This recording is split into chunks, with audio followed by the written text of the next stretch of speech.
और समय मूलतः वही है। और फिर मैंने समझाया कि कैसे उन्होंने विद्युत चुंबकत्व को समझाने के लिए 5वें आयाम की शुरुआत की, और फिर कैसे उन्होंने सुपरस्ट्रिंग सिद्धांत में सभी भौतिक इंटरेक्शन का वर्णन करने के लिए 6 और आयाम पेश किए। तो फिर आपके पास 10 आयामी दुनिया थी। और फिर अंततः मैंने एम सिद्धांत के साथ कहा, हमें यह विचार था कि एक और आयाम था, इसलिए आपके पास 11 आयामी स्थान है। और सदगुरु ने दिलचस्प टिप्पणी की जो मेरे लिए नई थी कि वास्तव में 11 आयाम वही हैं जो कुछ परंपराओं में उभरते हैं। शायद हम उस पर वापस आ सकते हैं, लेकिन तब वास्तविक मुख्य बिंदु जो मैं बताना चाहता था वह यह था कि एम सिद्धांत के एक विशेष संस्करण में भौतिक दुनिया एक टुकड़ा है, एक उच्च आयामी स्थान में। टुकड़े को मस्तिष्क कहा जाता है। ब्रेन और उच्च आयामी स्थान है। यदि यह 5 आयामी स्थान है तो इसे बल्क कहा जाता है। और इसलिए भौतिकी आपको एक उच्च आयामी स्थान प्रदान करती है जिसका भौतिक संसार एक टुकड़ा है। आपका अनुभव, आपका मानसिक और आध्यात्मिक अनुभव आपको एक उच्च आयामी स्थान देता है। तो मुख्य बात जो मैंने गुरुवार को कही वह यह है कि हम इन 2 स्थानों की पहचान क्यों नहीं कर सकते। यह ऐसा दृष्टिकोण नहीं है जिसे मेरे कई भौतिकी सहकर्मी साझा करेंगे, क्योंकि वे रहस्यवाद से जुड़ना नहीं चाहते हैं। लेकिन यह मेरा निजी विचार है। मैं नहीं चाहता कि आप यह आभास दें कि मैं हूं। यह मुख्य धारा का भौतिकी दृष्टिकोण है, क्योंकि यदि आप यह धारणा बना लेंगे तो मैं अपने भौतिकी सहयोगियों के साथ परेशानी में पड़ जाऊंगा। लेकिन फिर भी यह मेरा विचार है। लेकिन वह अंतरिक्ष के बारे में बात कर रहा था। लेकिन जिस बारे में मैंने बात नहीं की, क्योंकि हमारे दयालु अध्यक्ष को एहसास हुआ कि मैं समय के बारे में बात नहीं करता, तो क्या मैं समय के बारे में 5 मिनट तक बोल सकता हूं? मैं सदगुरु से पूछने जा रहा हूं कि क्या वह, सदगुरु ये बहुत समय है सर, आप देखें इसमें क्या दिलचस्प है।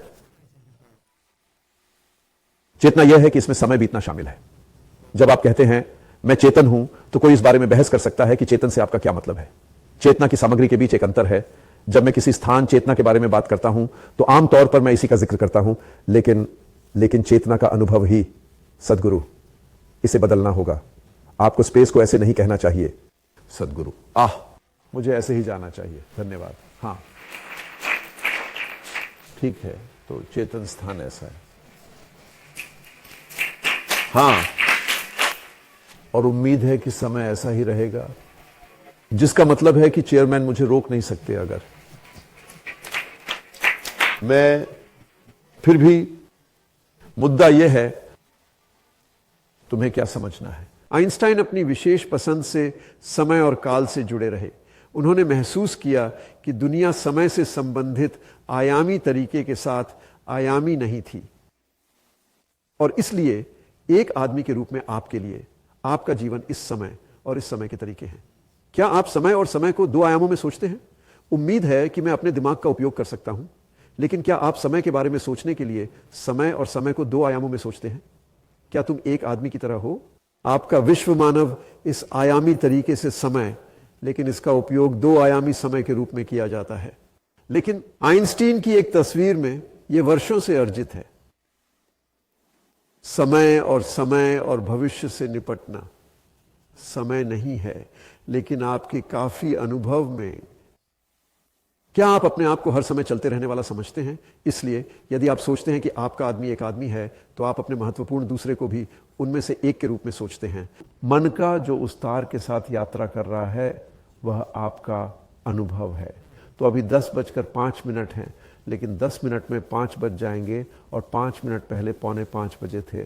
लेकिन मुद्दा यह है कि सापेक्षता सिद्धांत में ऐसा नहीं होता है। सापेक्षता सिद्धांत में समय का कोई प्रवाह नहीं है, और यह बात अच्छी तरह से समझी जा सकती है। और यही कारण है कि कई भौतिक विज्ञानी और दार्शनिक कहते हैं यह एक भ्रम है, समय बीतना एक भ्रम है। और फिर भी हम सभी इसका अनुभव करते हैं। अब मैं जो कह रहा हूं वह यह है कि मन चेतना का अनुभव वास्तव में भौतिकी की हमारी वर्तमान तस्वीर का हिस्सा नहीं है। यह सापेक्षता का हिस्सा नहीं है, और न ही समय का बीतना वास्तव में क्वांटम सिद्धांत में है। क्वांटम सिद्धांत में समय को एक दर्जा प्राप्त है। तो आप कैसे इसे लिखें, ठीक है। जिस तरह से कई दर्शन लिखे गए हैं, मुझे लगता है आपको यह कहना होगा कि अतिरिक्त आयाम हैं, जो समय के अतिरिक्त आयाम हैं, जो यदि आप चाहें भौतिक समय को सौंपे गए नरम समय से संचार करते हैं। और इसलिए मैं कहता हूँ, इस समय भौतिक विज्ञानी, जिसका अर्थ है सापेक्षता की फिजियोग्राफी और फिजियोग्राफी, अलग आपको भौतिकी कहना होगा और आपको इन अतिरिक्त आयामों को शामिल करना होगा, क्योंकि मैं जो कह रहा हूं वह यह है कि नरम समय अतिरिक्त आयाम है। क्या वह सही है? क्या यह सभी के लिए सुलभ है? ठीक है। अब लेकिन फिजियोग्राफी से एक और सहायता मिलती है जो वास्तव में महत्वपूर्ण है, और यह उस बारे में है जिसे मैं क्या है कहता हूं।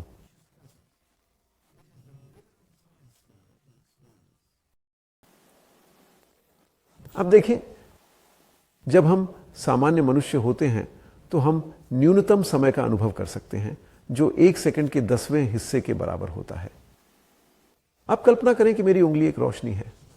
यदि मैं इस प्रकाश को एक वृत्त में घुमाऊं तो आप देखेंगे कि वह प्रकाश चक्कर लगा रहा है, ठीक है। लेकिन अगर यह बहुत तेजी से चक्कर लगाता है, अगर यह 1 सेकंड में 10 बार से ज्यादा चक्कर लगाता है, तो आप इसे गति के रूप में नहीं देख पाएंगे। तुम्हें एक सतत प्रकाश दिखाई देगा, ठीक है।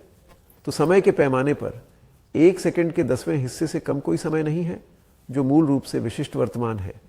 दूसरी ओर, यदि यह छोटी सी रोशनी बहुत धीमी गति से घूमती है, या आप इसे हिलते हुए भी नहीं देखेंगे। इसका संबंध स्मृति के समय पैमाने से है।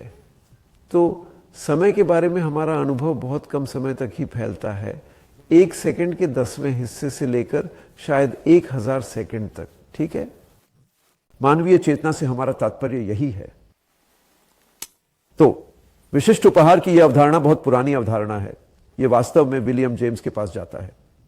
यह 100 वर्ष से भी अधिक पुराना है, लेकिन कई दार्शनिक भी इसके बारे में बात नहीं करते। तो चेतना एक विशिष्ट वर्तमान के साथ आती है, और हमारा विशिष्ट वर्तमान मूलतः मोटे तौर पर मान लीजिए 1 सेकंड का 10वां हिस्सा है। अब हम मनुष्य के रूप में बहुत अहंकारी हैं। हम मानते हैं कि ब्रह्मांड में चेतना का यही एकमात्र स्तर है, ठीक है। कम से कम मनुष्य नहीं, भौतिक विज्ञानी पूर्ण रूप से, हां, ठीक है, बिल्कुल। खैर, मुझे लगता है बिल्कुल, जब मैं कहूं इंसान अहंकार से, मेरा मतलब सभी इंसानों से नहीं है।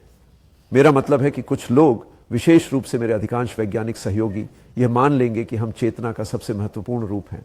जाहिर तौर पर नहीं, शायद आप में से अधिकांश को नहीं। लेकिन फिर सवाल, क्या यह रिपोर्ट नेतृत्व करती है?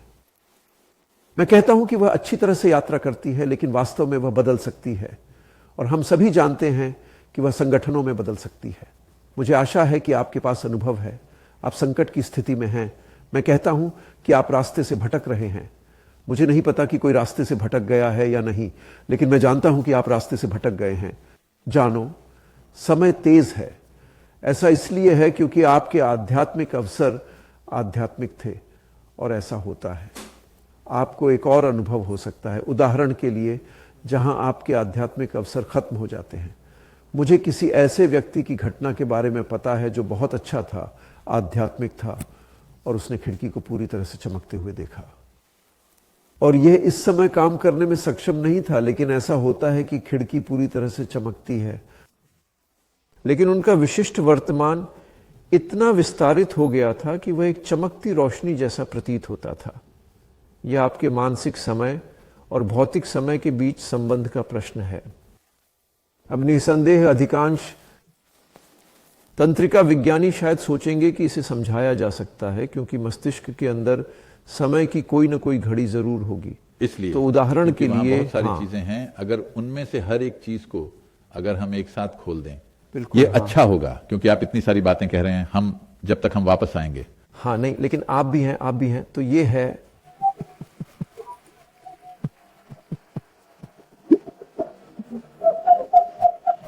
हाँ, महत्वपूर्ण बात यह है कि मुझे लगता है कि आइंस्टीन अनाचार कर रहे हैं जब वह कहता है हम समय और स्थान से शादी करेंगे।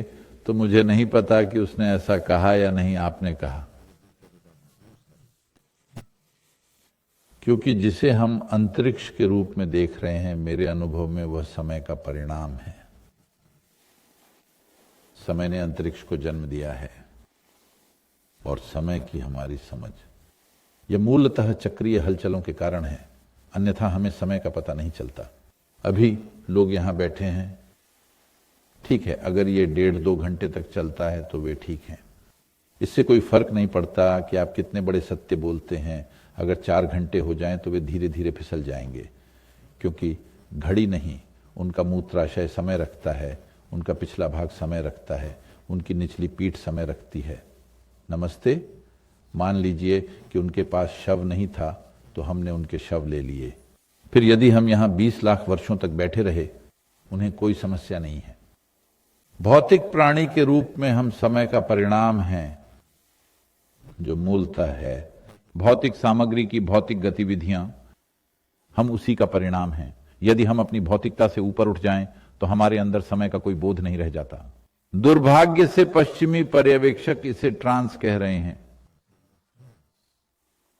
कोई अपनी शारीरिक स्थिति से ऊपर उठ चुका है, अब वह यहां बैठता है। आप सोचते हैं कि वह यहां कितने भी दिन बैठा हो, लेकिन उसका अनुभव है कि वह कुछ क्षणों के लिए ही बैठा है। यह मेरे लिए जीवन का एक जीवंत अनुभव है। और ऐसे बहुत से लोग हैं जो गहरी प्रक्रियाओं में चले गए हैं, जहां यदि आप उन्हें एक निश्चित स्थिति में बिठा दें तो उन्हें समय का कोई भी ज्ञान नहीं रहता है। तो कितना असर हुआ जब मैंने कहा कि आप या तो समय के हाथों कुचले जा सकते हैं, या आप समय के जाल में फंस सकते हैं, या आप समय पर सवार होकर मुक्त हो सकते हैं। आप अपनी शारीरिकता के साथ कितनी गहराई से पहचाने जाते हैं समय की आपके ऊपर कितनी शक्ति है। यदि आप शारीरिक रूप से इतने प्रतिष्ठित नहीं हैं तो अब आप एक वैज्ञानिक हैं, आप हैं, वहां बहुत कुछ हो रहा है। अब आप किसी प्रयोगशाला में या जहां भी आप जाइए, आप नहीं जानते कि कब खाना है। कुछ लोग ऐसे होते हैं जिनका पेट उन्हें हर वक्त बताता रहता है कि कब खाना है, कब बाथरूम जाना है, कब दोबारा जाना है। ऑफिस में आप देखेंगे कि उनमें से कई 8 घंटे के काम में 4 से 5 बार बाथरूम जाते हैं और 5 बार खाना पीना करते हैं, क्योंकि पूरी तरह से शरीर द्वारा शासित। यदि अचानक आपकी रुचि किसी और चीज में अधिक हो जाती है तो आप नहीं जानते कि कब खाना है, कब पेशाब करना है, कब नहीं करना है, क्योंकि आप पर शारीरिक प्रभाव पड़ता है, शरीर की शक्ति खत्म हो जाती है। एक बार जब शरीर की शक्ति आपके ऊपर से चली गई तो समय की शक्ति, यदि आप उससे पूरी तरह मुक्त हैं तो आप समय प्रक्रिया से परे हैं। लेकिन हम इस तक कैसे पहुंचे? हम मानव शरीर को देखते हैं इस तरह एक निर्माण के रूप में। शरीर एक भौतिक शरीर है जो हमारे द्वारा खाए गए भोजन का संचय है। ये वो हार्डवेयर है जिसे हमने बनाया है। एक सॉफ्टवेयर है जिसे आप मेंटल स्पेस कह रहे हैं क्या? मुझे क्षमा करें, मानसिक स्थान। तो मानसिक शरीर, उसको भी हम शरीर कहते हैं। हम हर चीज को शरीर कह रहे हैं, सभी 5 पहलुओं को हम शरीर कहते हैं, क्योंकि शरीर का मतलब है कि आप निरीक्षण कर सकते हैं, आप सीख सकते हैं। अंतरिक्ष एक अस्पष्ट चीज है। तो एक मानसिक शरीर है, स्मृति और सूचना और बुद्धि है। तो मानसिक शरीर ये सॉफ्टवेयर है। हार्डवेयर सॉफ्टवेयर एक साथ मिलकर तब तक कुछ नहीं कर सकते जब तक इसे पावर से कनेक्ट न किया जाए। तो तीसरी परत, इसे हम प्राणमय कोश या ऊर्जा शरीर कहते हैं। तो इसे प्लग इन कर दिया गया है और ये चीजें काम कर रही हैं। अधिकांश मनुष्य शारीरिक मानसिक शरीरों के बीच अपना जीवन जीते हैं। बहुत कम ही ऐसा हो सकता है। प्राणिक शरीर या ऊर्जा शरीर का थोड़ा सा अनुभव शरीर का अगला आयाम कहलाता है विज्ञानमय कोश। विज्ञान का शाब्दिक अर्थ है, ज्ञान का अर्थ है जानना, ज्ञान का अर्थ है जानना। विज्ञान का अर्थ है, यह 2 शब्दों का मेल है, विशेष ज्ञान, यानी असाधारण ज्ञान। असाधारण ज्ञान का मतलब ऐसी किसी भी चीज से है जिसे हम अपनी इंद्रिय अनुभूति के माध्यम से नहीं समझते हैं, लेकिन हमने इसे महसूस किया है, तब हम इसे विशेष ज्ञान या विज्ञान कहते हैं। आज भारत में विज्ञान शब्द को विज्ञान कहा गया है। अभी स्कूली विषयों में इसे विज्ञान कहा जाता है, क्योंकि हम ये कह रहे हैं कि यह असाधारण ज्ञान है, क्योंकि आपने जो आपकी आंखें नहीं देख सकी वह आपकी दूरबीन ने देख लिया। तो हम कह रहे हैं कि आपके पास असाधारण ज्ञान है, क्योंकि इंद्रिय बोध से परे आपने इसे किसी तरह बढ़ाया है। इसे कोई फर्क नहीं पड़ता कि कैसे, आपने इसे कैसे बढ़ाया? किसी तरह भौतिक तंत्र का उपयोग करके या अपनी आंखों को फैलाने की अपनी शक्ति का उपयोग करके किसी न किसी तरह आपने कुछ ऐसा देखा जिसे आपकी आंखें नहीं देख सकती। इसलिए हम इसे विज्ञान कहते हैं। इसलिए सामान्य विज्ञान को अब भारत में विज्ञान कहा जाता है। तो यह विज्ञानमय कोश, अंग्रेजी शब्दों की कमी के कारण कुछ लोग इसे ईथरिक बॉडी के रूप में वर्णित करते हैं। इसका मतलब यह है कि यह एक संक्रमणकालीन निकाय है। भौतिकता और गैर भौतिकता के बीच एक संक्रमण होता है। तो अब आप जो कह रहे हैं, क्योंकि मैं किसी भी मानक से ज्यादा वैज्ञानिक नहीं हूं, इसलिए मुझे जो लगता है वह यह है कि विज्ञान थोड़ा थोड़ा अपना जाल बिछा रहा है, या आप इसे क्या कहते हैं, चीजों को कॉकरोच, हम एंटीना।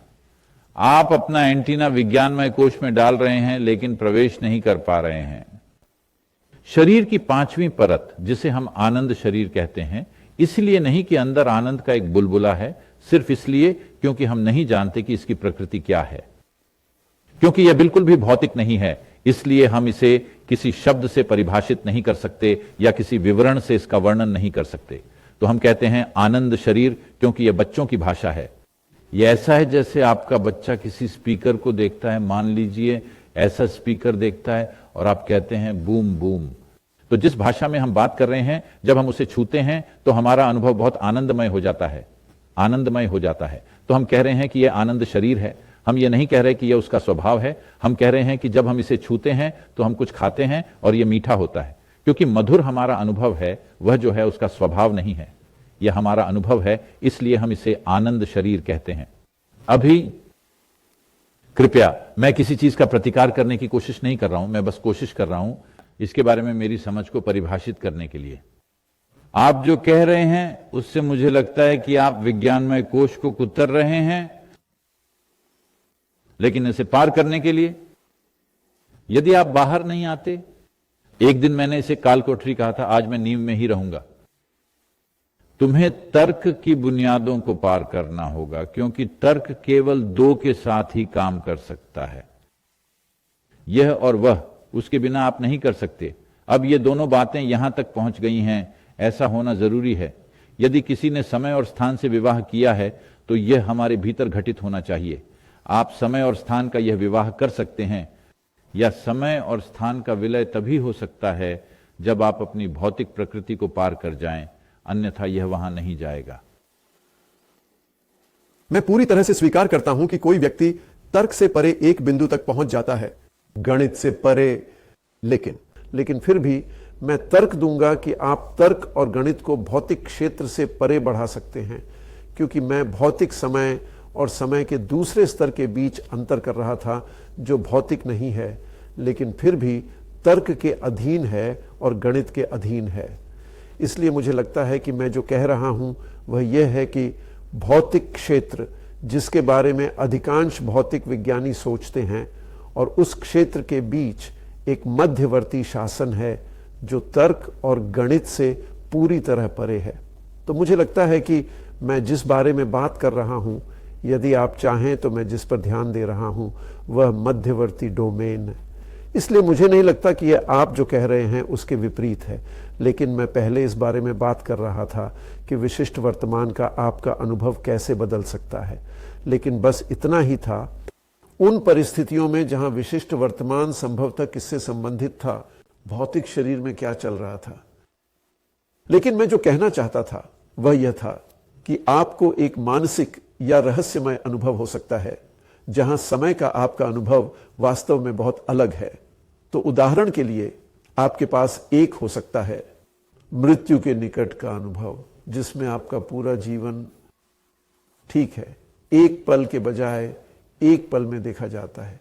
तो आपके 100 साल सिर्फ एक पल में दिखाई देते हैं, क्योंकि कुछ अर्थों में मन की उस स्थिति में आपकी विशिष्ट उपस्थिति पूरे जीवन में विस्तारित हो गई है।